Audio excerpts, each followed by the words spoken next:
주님의 평강이 여러분과 함께하기를 바랍니다.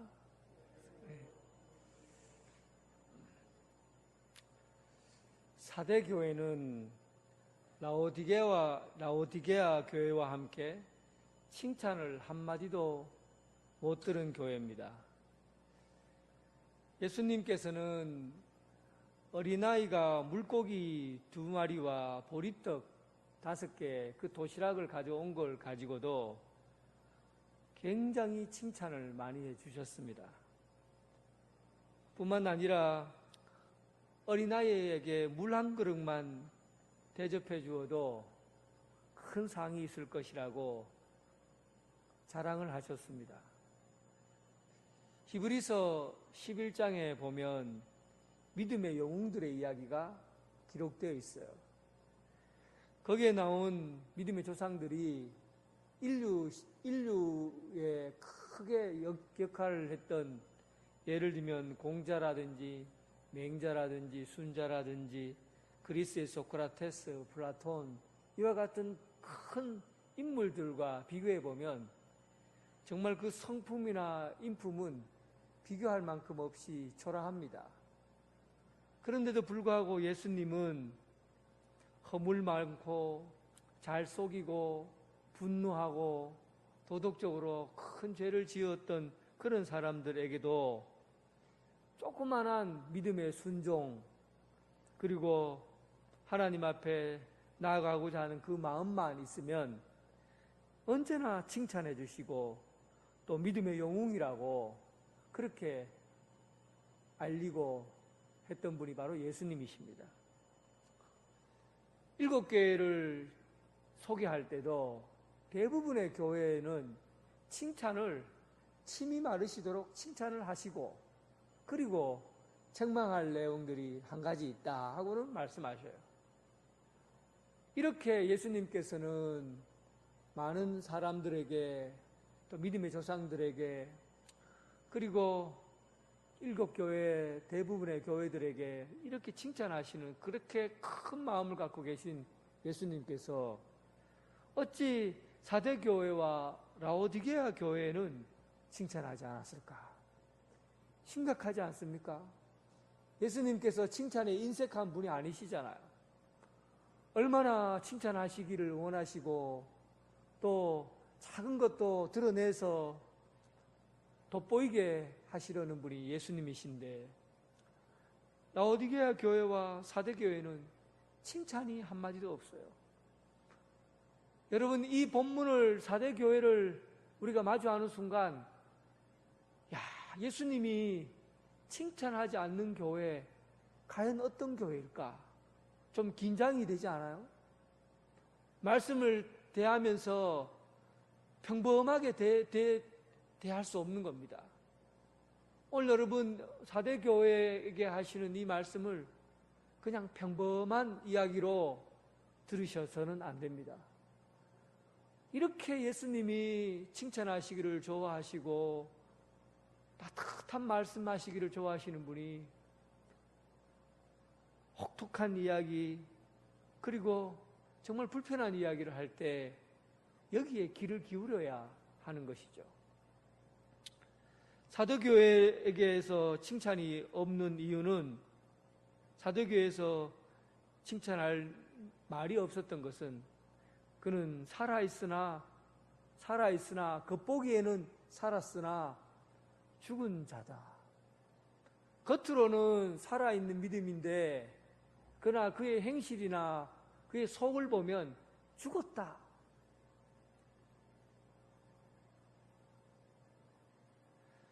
아이들이 놀이할 때 이런 놀이 있잖아요. 애들끼리 어울려서 한쪽 편에서 여우에게 여우야 뭐하니 하면은 밥 먹는다, 무슨 반찬, 깨구리 반찬, 죽었니 살았니, 살았다 하면은 아이들이 팔쩍팔쩍 뛰면서 도망을 칩니다. 그런 게임 아시죠? 죽었니 살았니, 살았다 하면 뛰어다니는 거예요. 잡히지 않으려고. 살아있는 것은 뛰는 거예요. 죽은 것은 가만히 있는 거예요. 멈춰 있는 거예요. 아무것도 하지 않는 것, 가만히 있고 아무것도 하지 않는 그런 것은 죽었다고 하는 거예요. 살아있고 생명력이 있는 것은 뛰어요. 펄떡펄떡 뛰는 거죠. 어제 국민일보 29일 날 날짜에 이창우 박사의 칼럼에 아주 재미있는 의미 있는 글이 있었어요. 생명의 본성은, 제목이 생명의 본성은 적극적이다. 그러니까 돼지가, 갓 태어난 돼지가 어미젖을 한 10몇 마리가 어미젖을 빨겠다고 모여서 막 기를 쓰고 젖을 빠는 모습을 보면 살아있는 것이 참 적극적이구나. 살아있다는 것은 정말 적극적이구나. 기를 쓰고 막 젖을 빨아먹는 그런 모습. 생명은 적극적이야. 갈렙의 나이가 85세 때 그는 광야에서 청춘 40년의 인생을 보내고 그리고 7년의 가나안 땅에 들어가서 정복 전쟁을 하고 그 이후에 벌써 나이가 85세가 된 겁니다. 광야에서 40년을 보내고 그리고 7년을 정복 전쟁에 들어가고 그의 나이가 벌써 85세가 되었어요. 근데 갈렙에게 모세가 약속한 것이 있어요.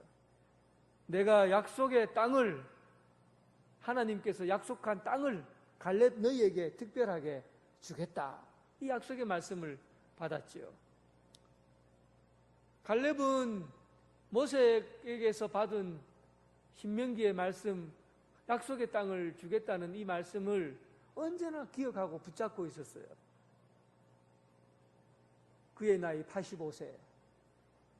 사람들이 생각할 때 난공불락의 성 헤브론을 저 높은 산지 해발 거의 800m 가까이 되는 곳에 산성을 지어놓은 그 헤브론 아낙 자손이 있는 그곳을 누가 저게 기어 올라가서 저 성을 차지하겠는가 하니까 다른 젊은 사람들은, 젊은 군인들은 아무도 그 산을 올라가겠다고 하는 사람이 없었는데 그 85세 된 노인이 하나님의 생명으로 펄쩍펄쩍 뛰는 가슴을 가지고 심장을 가지고 이 산지를 내게 주소서 하고는 달려간 것이죠.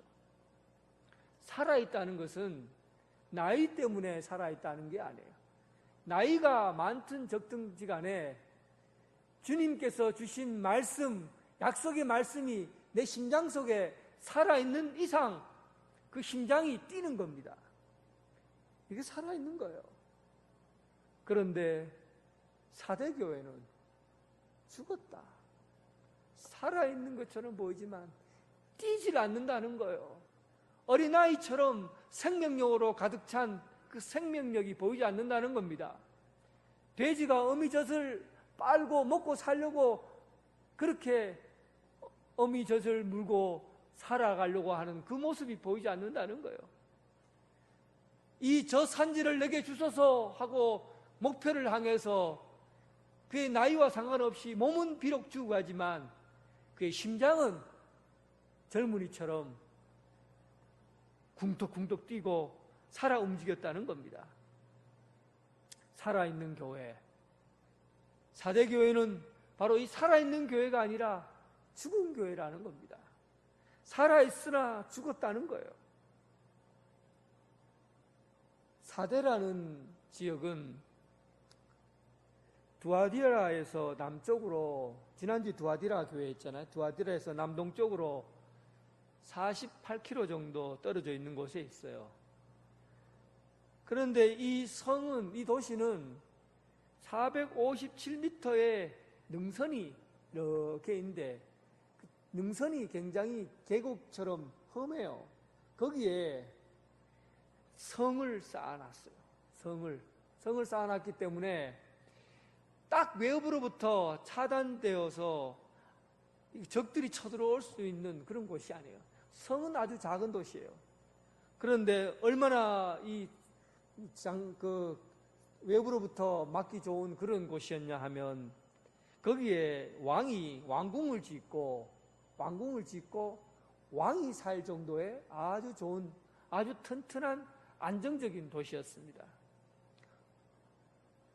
이 도시 가운데 작은 시내가 흐르는데 거기에 금이 얼마나 많은지 사금을 채취하는 사람이 많았어요. 그래서 그 천을 황금천이라 그랬고, 그때 당시에 왕이 크로이소스 왕이에요. 크로이소스 왕인데 얼마나 많은 분량의 금을 채취했는지 그 도시가 엄청나게 잘 사는 도시가 된 거예요. 그래서 지금도 부자다 하면 이 부유하다라는 영어 단어가 크로이소스라는 말에서 나온 단어예요. 크로이소스. 그 왕의 이름을 따서, 그 성의 이름을 따서 부자라고 하면 그런 곳이 바로 사대라는 도시입니다. 엄청나게 많은 돈이 있었고, 그리고 그곳에 헤로도투스 왕은 그 78개의 돌기둥으로 이루어진 아르메데시 신전을 만들었을 정도입니다. 거기에 사람들이 신전에 모여서 오락을 즐기고 축제를 즐겨 끊임없이 오락과 축제, 돈이 많으니까 놀고 먹는 그런 행사들이 많았다는 겁니다. 자연적으로 형성된 난공불락의 성이 있고, 또 거기에는 금이 생산이 되고 늘 풍악 소리가 끊이지 않는, 잘 먹고 잘 살고 그리고 즐기고 오락과 축제가 끊임없이 일어나는 그런 도시, 바로 사대라는 도시입니다. 교회가 성장했어요. 처음에 교회는 영적으로도 그리고 복음을 받아들여서 교회가 성장했는데, 이 교회가 세상의 이 세속주의, 풍요로움, 그리고 잘 먹고 잘 살고 잘 놀고 즐기는 그런 세속주의의 이 물결에 휩쓸려 버리게 된 거예요. 세상 사람과 어울려 살면서 세상 사람과 똑같이 된 겁니다. 사대 교회는 창문 바깥에서 보면 막 손뼉 치고 찬양하고 기도하고 말씀 읽고 그리고 믿음이 좋은 것처럼 그렇게 보이는데, 그런데 이 사대 사람들이 교회 밖을 나가면 세상 사람과 똑같이 세속주의 또 상식에 어긋난 삶을 사는 겁니다. 엉망진창이에요. 믿음의, 신앙의 수준이 떨어진 거예요. 신앙의 수준이 떨어졌다는 것은 믿음을 갖고 있지만, 믿음을 갖고 있는 사람, 이 그리스도인들은 품위가 있거든요. 품격이 있어요. 예수 믿는 사람들은 믿음을 갖게 되면 참 품위가 있고 품격이 있어요. 그런데 세상 속에 딱 나가면 예수 믿는 사람이 품위도 없고 품격도 없고 지 마음대로 사는 거예요. 자기 마음대로 사는 거예요. 세상의 풍류와 세상 것에 즐겨서 세속화되어 버리는 거예요. 예수님께서는 이런 사람을 맛을 잃어버린 소금이라고, 너희들이 빛이요 소금인데 맛을 잃어버린 소금이라는 겁니다. 이스라엘 사람들은 소금을 산에서 채취했어요. 산에서 채취해서 그 중에서 소금으로 맛을 낼 수 있는 소금은 모아서 부엌에서 요리하는 데 사용되고, 또 오랫동안 생선이나 이런 거 썩지 않는 데 소금을 사용하지만, 그런데 소금의 맛을 싹 잃어버린, 소금의 기능을 못하는 흙덩어리는 바깥에 던져서 깨어버리고, 그리고 연탄재를 깨듯이 깨어버리고 사람들이 지나가면서 밟도록 한 거예요. 이 소금을 얘기하는 겁니다. 예수 믿는 사람들이 예수 믿는 사람의 품위를 잃어버리면, 그 행위를 잃어버리면 그냥 던져버리겠다는 겁니다. 죽은 신앙이에요. 우리 그리스도인 이 사대교회는 좀 그래도 왕년에는 신앙생활을 잘했던 사람들입니다. 여러분들 중에도 혹시 왕년의 신앙의 면류관을 가지고 지금까지 버텨내고 있는 분이 있습니까? 목사님, 제가 왕년에는 교회 청년부 회장까지 했던 사람입니다. 목사님, 제가 왕년에는 기도빨이 엄청났습니다. 산에 불을 붙일 것 같은 그런 막 뜨겁게 기도했던 사람이에요. 목사님, 제가 왕년에는 교회보다 집에 있는 것을 더 즐거워했고 날마다 교회에 살았습니다. 왕년에는 믿음이 좋고 면류관을 가졌는데 하고는 왕년을 가지고 지금 먹고 사는 거예요. 지금은 아무것도 안 해요. 지금은 무능해요. 지금은 신앙생활에 있어서 아무것도 하지 않는 그런 무능한 존재가 되어버리고 왕년에 내가 어때 했다는 그 면류관만 가지고 그리고는 교회에 다니는 거죠. 신앙생활을 하는 것이죠. 죽은 신앙이에요. 죽은 신앙입니다. 겉으로는 번쩍번쩍거리잖아요. 내가 왕년에 사람들에게 했던 그 믿음의 행위를 보면 대단하잖아요. 이런 믿음은 여러분 스스로 속지 마십시오. 죽은 믿음이에요. 죽은 믿음이에요. 사대교회는 겉으로는 부흥하는 교회일지도 모릅니다. 지금처럼 겉으로는 부흥하는 교회예요. 교인도 많았고 프로그램도 좋고 그리고 사람들을 끌만한 그런 이벤트도 많이 하고 그래서 사람들이 교회에 북적북적거리고 많이 오는 것 같은데 한 사람 한 사람을 들여다보면 엉망이에요. 전체로 보면은 교회가 살아있는 것 같고 뭐 북적북적거리는 것 같고 풍성한 것 같은데 한 사람 한 사람을 뜯어보면 그 속에 모습이 세속화되어 버린 거예요. 겉으로는 믿음이 있는 것 같지만 속은 세상 사람들보다 못해요.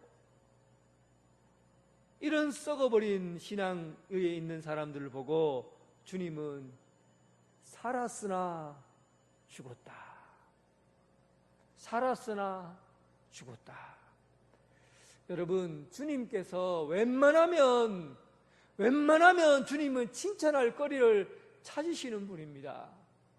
웬만하면 신앙을 격려하시고 그렇게 하시는 분이 예수님이십니다. 그런데 오죽했으면 주님께서 칭찬 한마디 하지 않았겠어요. 그 오죽했으면 하는 신앙이 살았으나 죽은 믿음이에요. 살았으나 죽은 믿음. 혹시 여러분들 중에서 왕년의 신앙 가지고 버텨내고 있는 사람이 있다면 빨리 회개하시기 바랍니다.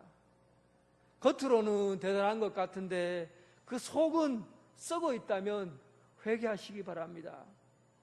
하루빨리 주님 앞에 돌아와서 세속화된 이 속을 깨끗하게 주님 앞에 씻어버리고 회개하고 주님 앞에 돌아와 참된 그리스도인으로 주님께서 칭찬하는 성도들로의 삶을 살아갈 수 있는 그런 성도가 되길 주님의 이름으로 축원합니다.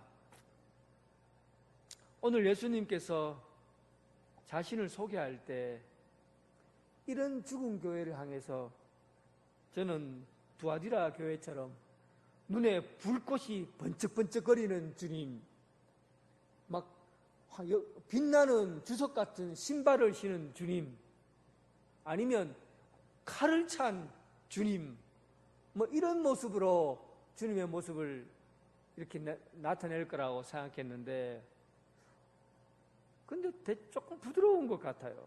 오늘 본문에 보니까 예수님을 소개할 때 나는 7영과 7별을 가지십니다. 이렇게 소개해요. 그러니까 예수님께서는 이 사대 교회에는 근본적인 부분에서 신앙을 한번 이렇게 돌아보라는 그런 의미로 말씀하시는 거죠.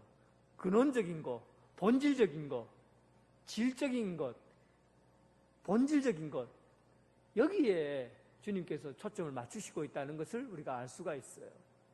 신앙생활에 있어서 본질을, 질적인 것을, 본질적인 것을 잃어버리지 말라는 그런 뜻입니다. 7영은 성령님을 뜻해요. 7별은 목회자, 사자를 뜻합니다. 그러니까 교회는 7영의 인도를 받은 성령의 인도하심을 받아야 교회가 생명이 있다, 이런 말이에요. 교회의 생명, 살아있다, 교회가 살아있다라고 말할 수 있는 것은 성령의 인도하심을 따라 성령님이 함께 하시는 것에서, 성령의 인도하심을 따르는 교회에서 생명이 있다는 겁니다. 사무엘상에 보면 사울의 이야기가 아주 많은 분량을 차지하잖아요. 사울의 전반기와 사울의 후반기는 확연하게 드러나는 한 가지가 있습니다. 사울의 후반기는 그의 삶이 죽은 삶이었어요. 살아있으나 죽은 왕이었어요. 무슨 일을 해도 전쟁에서 승리를 하고 여러 이스라엘 사람들을 구원해도 그는 죽은 사람으로 비춰지고, 그 전반기에 얼마간의 시간은 그가 나무작대기 하나만 들고 있어도 그는 살아있는 그는 왕으로 비교되고 있습니다. 그 차이가 뭡니까? 성령님께서 그와 함께 하실 때, 성령님이 임하실 때 사울은 나무작대기 하나만 들어도 살아있는 사람이었어요. 그러나 성령님이 그를 떠나고 나니까 그가 아무리 많은 군사를 가지고 있고 좋은 왕국에 살아도 그는 죽어 있는 사람이었습니다.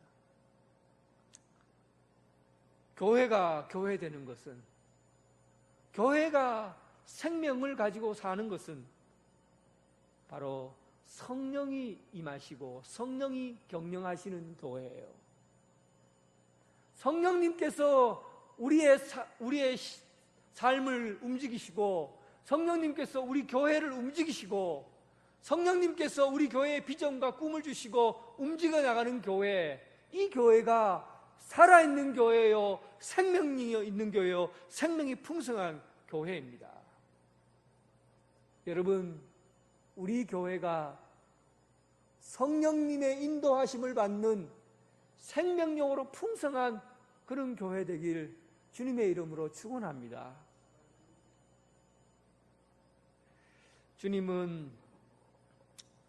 예수님께서 이 4대 교회에 세 부류의 사람을 사실은 비교하고 또 설명해 주고 있어요.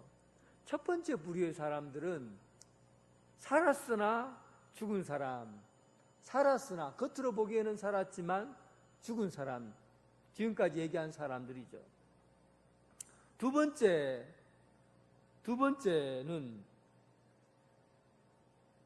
2절에 나옵니다. 두 번째 부류는 너는 일깨어 그 남은 바, 남아있는 사람이 일깨어 남은 바 죽게 된 것을 굳건하게 하라.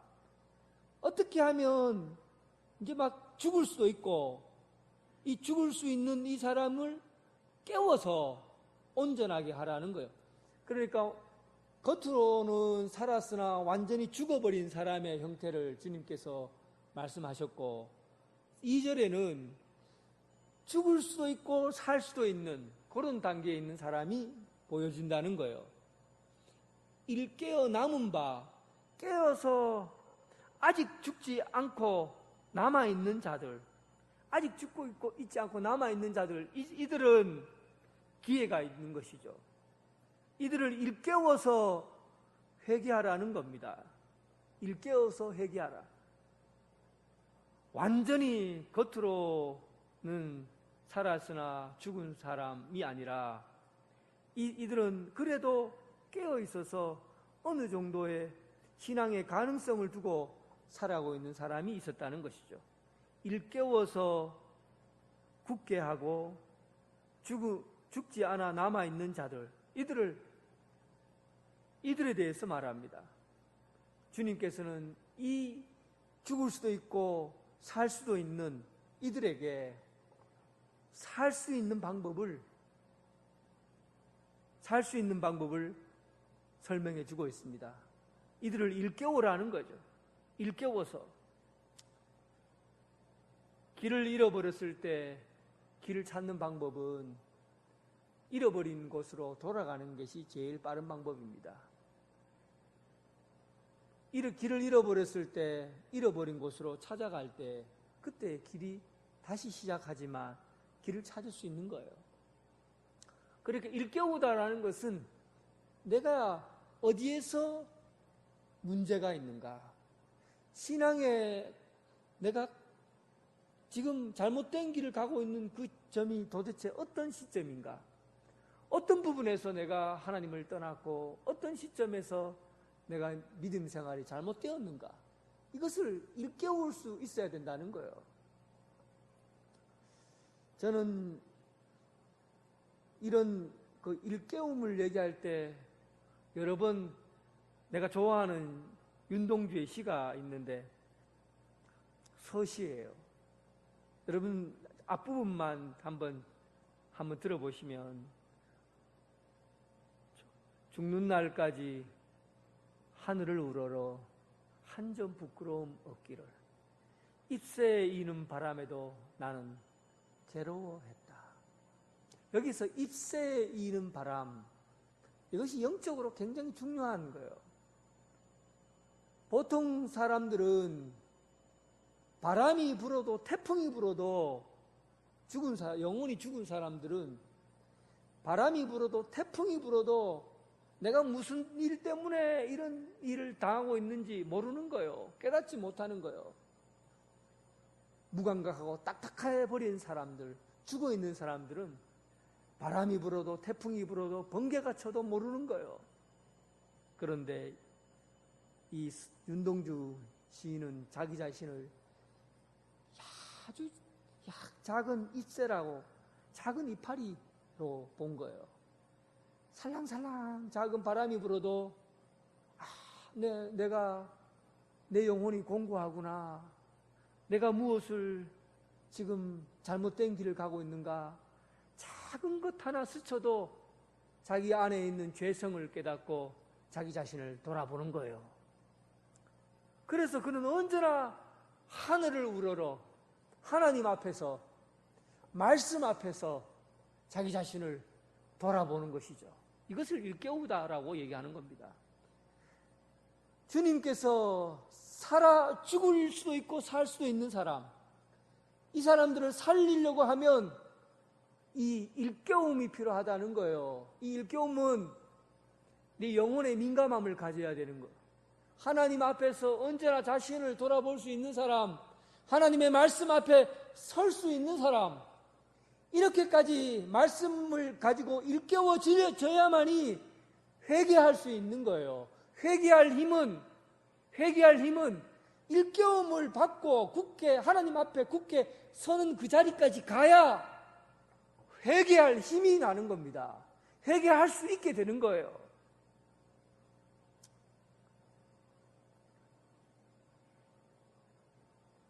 눈물을 흘릴 수 있는 사람은 살아있는 사람이에요. 눈물을 흘릴 수 있는 사람은 아직도 생명이 있는 사람이에요. 내가 주님 앞에 나와서 무릎 꿇고 눈물을 흘릴 수 있는 사람은 거기에 생명이 있는 사람입니다. 제가 여러분들에게 과거에 할매 어디 가요? 라는 동시 소개한 적 있죠. 한번 어린아이가 지은 시지만 한번 보세요. 할매 어디 가요? 예배당 간다. 근데 왜 울면서 가요? 울려고 간다. 왜 예배당 가서 울어요? 울 데가 없다. 교회는 울 곳이에요. 교회만 가면은 눈물이 나요. 교회만 가면 내 안에 참 부끄럽고 또 삶에 억울해졌던 것이 기억이 나는 거예요. 그러니까 교회 가면 울 수밖에 없어요. 그래서 교회는 우는 곳이에요. 우는 곳. 저는 여러분, 우리 교회가 좀 눈물이 많은 교회였으면 합니다. 요즘 정말 신앙생활 하는 분들을 보면 울지를 않아요. 눈물이 말라버렸어요. 어떻게 그렇게 눈이 콘크리트로 꽉 박혀있는 사람들처럼 한 방울의 눈물 없이 그렇게 믿음 생활을 할 수 있는지 저는 이해가 되질 않습니다.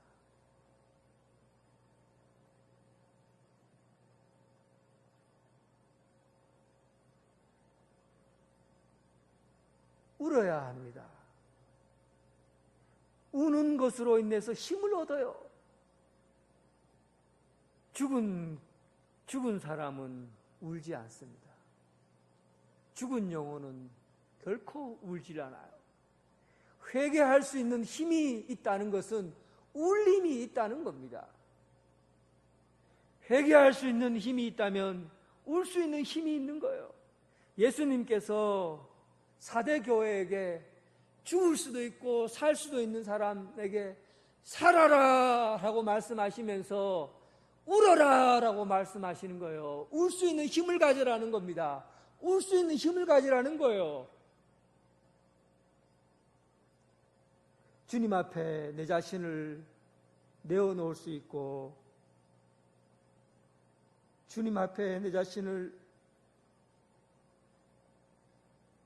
볼 수 있는 그 힘,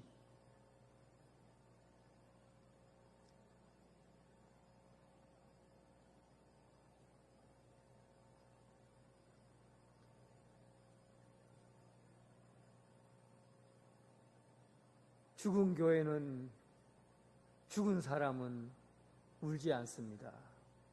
눈물이 없어요.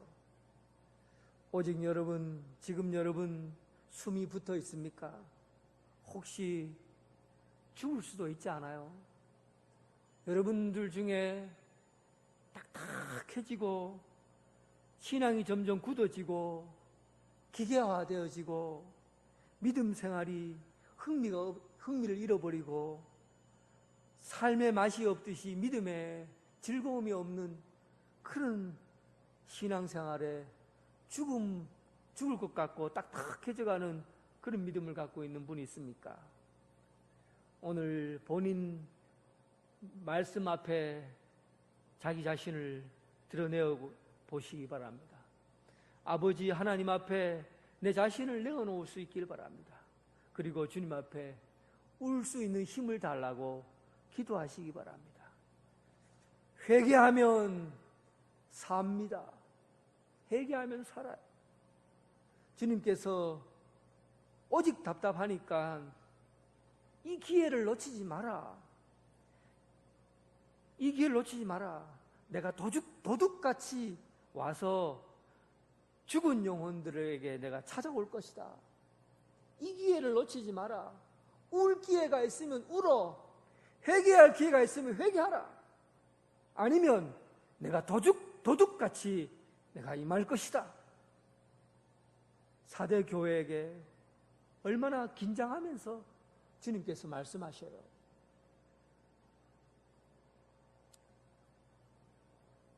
마지막으로 세 번째 부류의 사람들을 소개합니다. 사대 교회에 주님께서 희망을 갖고 있는 사람이 있어요. 그 많은 사람들 중에서 몇몇 사람들에게 주님은 관심을 갖고 주목하고 계셔요. 4절, 그러나 사대에 그 옷을 더럽히지 아니한 몇 명이 있다. 아주 작은 숫자지만, 소수지만 옷을 더럽히지 않고 그리스도인으로서 거룩함을 지키고 세속과 더불어서 함께 세상 속에 살면서 구별된 사람, 빛과 소금의 거룩한 일들을 감당하는 소수의 사람이 있다. 그 사람을 내가 끝까지 붙잡아서 그들과 함께 그의 이름을 생명책에 기록하고 그리고 하나님 앞에서, 천사들 앞에서 내가 이들을 자랑하리라. 사랑하는 성도 여러분, 주님이 주목하는 사람은 바로 주님을 따라가겠다고 자기 자신을 부인하고 자기 십자가를 지고 대가를 치르는 그런 제자들을 주님께서 주목하고 계십니다. 예수님을 따라다니는 사람들 중에 무리들이 있었잖아요. 예수님이 얼마나 인기가 있었는지 한 번 다닐 때마다 수만 명이 움직였어요. 여러분, 그때 당시에 한 도시에 인구가, 나사렛이라는 동네가 아무리 숫자가 많아도 600명밖에 되지 않고, 가버나움이라든지 큰 도시가 10,000명 되지 않습니다. 5,000명 정도 되는, 5,000명에서 10,000명 정도 되는 그런 도시고, 큰 도시라고 해도 10,000명이 되질 않아요. 그런데 그때 당시에 예수님이 한번 다니시면 10,000명이 되는 사람들이 그를 따라다녔어요. 그래서 그들을 무리들이라고 했어요. 무리들. 예수님을 따라다니는 무리들이라고 했어요. 그런데 예수님께서는 그들을 주목하시지 않아요. 예수님을 따르겠다고 헌신하고 그 십자가를 지고 예수님을 따르겠다고 하신 그 소수의 사람들을 예수님은 주목하고 계셨어요. 그들을 더럽히지 아니하는 몇 명, 세속에 물들지 않는 몇 명이라고 말씀하십니다. 많은 사람들이 교회에 나와서 믿음 생활하지만 예수님을 따르겠다고 결심하고 헌신하고 십자가를 지고 가겠다고 자기 자신을 부인하는 그 소수의 사람을 주님께서 주목하고 계신다는 사실이에요. 내가 그들을 끝까지 책임질 것이다. 주님 앞에, 하나님 앞에 가면 내가 그들에게 생명책에 너의 이름을 기록하고 그리고 세상에 하나님 앞에 자랑하고 천사들에게 자랑한다. 내가 끝까지 너희들을 책임져 줄 것이다. 사랑하는 성도 여러분, 여러분들은 지금 어떤 신앙에 머물러 있습니까? 살아있으나 죽은 자입니까? 아니면 아직 죽지 않았지만 살 기회를 보고 있는, 회개할 수 있는 힘을 얻고 다시 새롭게 시작할 뿐입니까? 아니면 옷을 더럽히지 않고 죽으면 죽으리라, 내가 십자가를 지고 주님만 따르리라 하고 주님을 따르는 제자입니까? 사대 교회의 희망, 교회의 희망, 이 세상의 희망은 바로 주님이 주목하고 계신 소수의 사람, 자기 십자가를 지고 따르겠다는 제자들입니다. 여러분, 옷을 더럽히지 않는 몇 명이 가는 그 길, 그 소수의 사람의 그 길, 제자로서의 대가를 치르고 가겠다는 그 길, 여러분, 그 길을 여러분들의 길인 줄 알고 가는 그런 믿음 되길 주님의 이름으로 축원합니다. 하나님 아버지, 오늘날 교회들이 눈물이 말라버렸습니다. 오늘날 한국교회가 울지 않습니다. 딱딱하고 굳어버리고 양쪽으로 크게 성장했다고 큰소리치고 좋은 프로그램이 있다고 좋은 제도가 있다고 그렇게 교회를 자랑하지만 예수님을 따르겠다고 십자가 지고 헌신하는 이들이, 그 소수의 흰옷 입은 자들을 주님께서 원하신다는 것을 깨닫게 해주셔서 주님, 좁은 길을 걸어가게 하여 주시옵소서. 우리가 많은 사람들이 걸어가는 그 풍요롭고 좋은 길이 아니라 좁고 작은 길이지만 그리스도인으로서 세상 가운데 빛의 역할을 하고 소금의 역할을 감당하며 거룩한 자로 구별되어 예수 그리스도 우리 주님이 가신 그 길을 걸어가는 제자로서의 삶을 가게 하여 주시옵소서. 그런 살아있는 교회, 성령님으로 인도받는 성령 충만한 교회, 그런 교회 되게 하여 주옵소서. 예수님 이름으로 기도드립니다. 아멘.